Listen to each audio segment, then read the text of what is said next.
Do you start your morning in their dental office with a morning meeting or a morning huddle? It's been recommended by all sorts of people that's a good way to start the day. You know, what we find is that less than 20% of all offices do it, and the ones that do it don't do it in a thoughtful manner. Now, we've been doing it for many years, and we've had many different iterations of running a morning meeting, and what I'd like to share with you over the next few minutes is how we run our meeting and what our protocols are. Now, these are just our protocols. I'll be happy to send them to you if you email me. You can make your own protocols. But I think it's important that you do have a set of protocols that you follow them. And in previous videos, I talk about the importance of protocols, and that protocols are a guide. You're not locked into a protocol, unless it's something that's extremely important, like having enough gas in the airplane if you're going to be flying to Europe. That's sort of an important protocol. Or making sure that your anesthetic is up to date, and that you do the right antibiotics. Those are important protocols. But a lot of them are just guidelines to human behavior. So let's dive in and talk about the importance of a morning meeting. What the importance of a morning meeting is it gets to set an intention with the team for the day.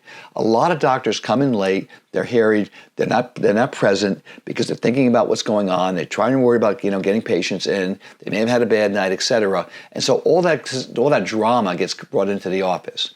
We start seeing our first patient at 8 o'clock in the morning. Our morning meeting is at 7:45 sharp. Most of the team get there earlier. Some people get there at 6:30, 7 o'clock to do some paperwork. I walk in usually just a little bit before 7:45, but I'm prepared for that meeting, as my entire team does. Now, some of the teammates have clocked in and maybe had some coffee or something to eat or restock their rooms, but when we go into the meeting, we're ready to begin the day. How does it run? We all sit in a circle. We can all see each other. And in the middle of the circle, there's a big screen. And on that screen is the schedule for the day. So everybody on the entire team can see the schedule for the day. We also have a to-do list that everybody has access to. It may be things that we didn't get to the day before. So we look at that as well. So let me take you through how the morning meeting works. We first of all say hello, we greet everybody, and we talk about the previous day. We pull up the schedule and we open up the previous day and we look at the day. Did everything go well? What was good for the day? This patient scheduled. This patient had a birthday. This patient had an emergency. We were able to take care of it. This person had somebody that were referred in from out of state that was only there for a day, and we were able to take care of that person that day as a favor to that patient. Then what didn't go well? We kept this patient waiting. This person stormed out of the hygiene room because they felt they weren't given the proper anesthetic, or that they didn't like the hygienist and because their normal hygienist was sick that day. Who knows what it could be? We address those things and then we say, is there any follow-up? Did we do something wrong? Could we have done something better? And if we didn't do anything wrong, is there something that we can do today to maybe make that patient feel a little bit better if we think that's appropriate? So we look at that, and as a team, we know what's going on. And then we focus on the day. Now, I'm not a big production-oriented person. I mean, we have a very successful practice and we produce a lot, but we don't have these daily production goals that the team has to look at every day. We got to produce this, or it's not a good day. We got to produce this. The hygienist has to produce this. We don't look at it that way. We know them. My partners and I know what they should be. The administrative people know, and we look at them, but we don't drill it home every day. So when I look at the schedule, I see it's a busy day or not so busy day, because some days we produce more than our average days, some days we produce less. And I'm pretty cool about it. So I'm not a harsh taskmaster, and it seems to have worked out pretty well for us. But certain practices look at daily, monthly, and quarterly production goals and see where we are.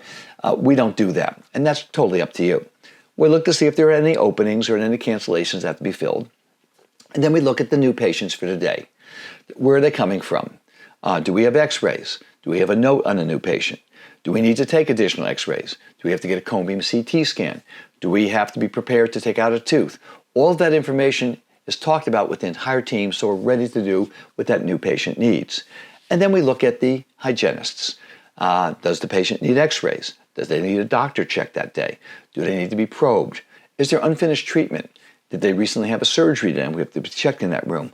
So the hygienist and the administrative team and the assistant team and the doctors all know what needs to be done in that schedule. Do we need to do anything about laboratory work? If we're doing an immediate load case, do we have the laboratory work there? Do we have to call the lab? Do we have to do something in the morning to make sure it's there? So anything that we need for that day, we make sure we have. And we go through all of that, and when we're done, we say, oh yeah, it's going to be a good day today. And then we look at one person in the office to do something that's sort of funny. I have a calendar. It's a calendar of dad jokes, and they're the stupidest jokes you can imagine. And they're so dumb, I don't even remember them.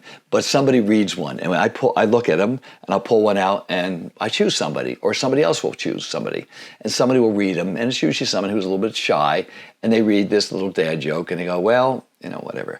And they're so bad, I can't even tell you one right now. But somebody will read one of those dad jokes, and I'll tell you one. What time is it when you go to what time do most people go to the dental office? Tooth hurty. It's 2:30. There's the joke. Dumb, right? So someone reads that, and it's so silly that we all sort of laugh. And then we also, the newest thing that we brought to the office are inspirational quotes. And we picked up these inspirational quotes, and it could be in various different things, and they set an intention for the day. So after laughing for a second, after going through our day, we do something inspirational, and all 20 of us laugh, talk about it. And during the course of the day, we may retell that dad joke, and we may say something inspirational, and it really binds us together as a team. We start as a team. The football team doesn't walk out on the field. They don't all come to the game's going to start at noon. They don't get there at a quarter of and put on their uniform and go out on the team. They get there about 2 hours before. They stretch. They put their stuff together, and they have a motivational speech with the team captain, with the coach of the team, and maybe some sort of inspirational leader that happens to be there. Maybe the president of the United States is there that day, and he's giving or she's giving that speech. But it starts with an intention, and it really makes for a great day. I cannot overemphasize the importance of starting your day together as a team, because you'll have a much more effective day. So if you're not doing a morning meeting, I suggest you do one, and you can make them short and simple, but it really just sets an intention, which is sort of nice. And it makes sure everybody's there on time, because when everybody's there on time and you start on time, your day starts on time and it's less stressful. And then you can be the gift to those we serve. Have a great day, everybody, and thanks for listening.